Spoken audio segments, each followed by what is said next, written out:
Hello, I'm Penny S.Tee, and I'm the host of Peace with Penny.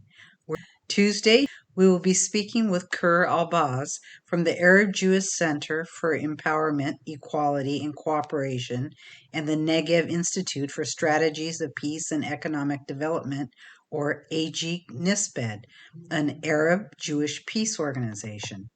They have such a wide range of projects and have been working diligently on peace between the two peoples for over 15 years, and they've also worked to help many developing countries worldwide train young leaders in Africa, Haiti, the Palestinian Authority, Jordan, and more.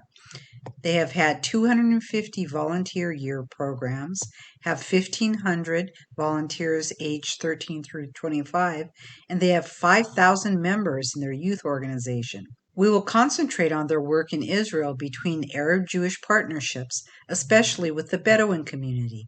Did you know that Bedouins are also citizens of Israel? However, there are also some of the poorest people in the country due to many factors that we'll discuss, not least of which having to change from a nomadic culture to a westernized civilian structure. Change of any type is always difficult, but such an extreme cultural change for an entire group of people takes lots of time and effort. Jewish Israelis and Bedouins working together is one way to work on peace. Transformation of many types have always intrigued me. Perhaps being Jewish, it's somewhere deep in my genes. I don't know.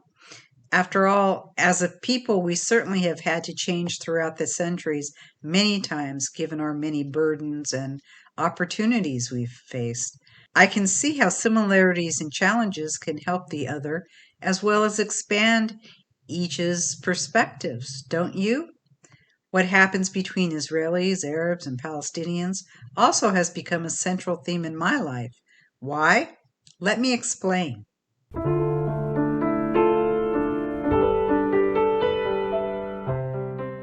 It was the summer of 2014, and for my son's bar mitzvah present, just like many Jewish parents, we wanted him to bond with the Holy Land.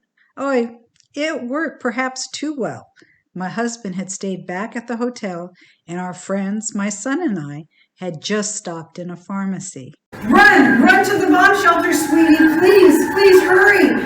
I didn't hear the sirens at first, but the Israelis did. They're used to hearing these things.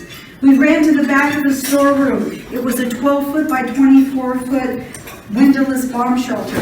My heart's pounding. Boom! Boom! I hear it and feel the percussion of the exploding bombs. I'm trying not to get sick. I look at my 13-year-old son and I think I'll never forgive myself if something happens to him. That's an excerpt from a speech I gave to the Orange County Jewish Bar Association. It was the first, but not the last time we had to run to a bomb shelter. Our adventure and my transformation is also the subject of my book, Blasted from Complacency, A Journey from Terror to Transformation in Israel.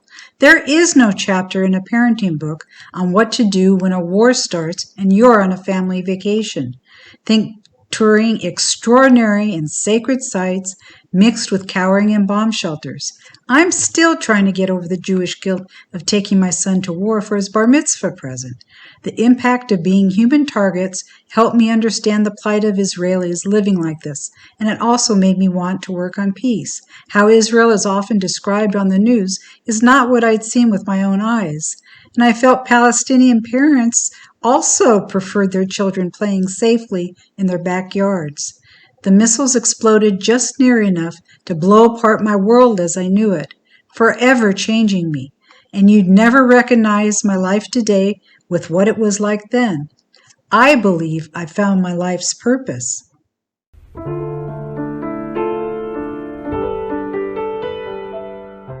We hope you can join us.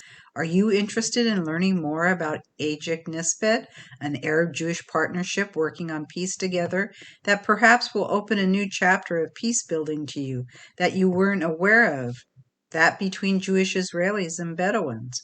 If you have a scheduling conflict, you can always see the recordings on my website at penny.s.tee.com under podcasts. Thank you, and may you live in peace, shalom, and salam.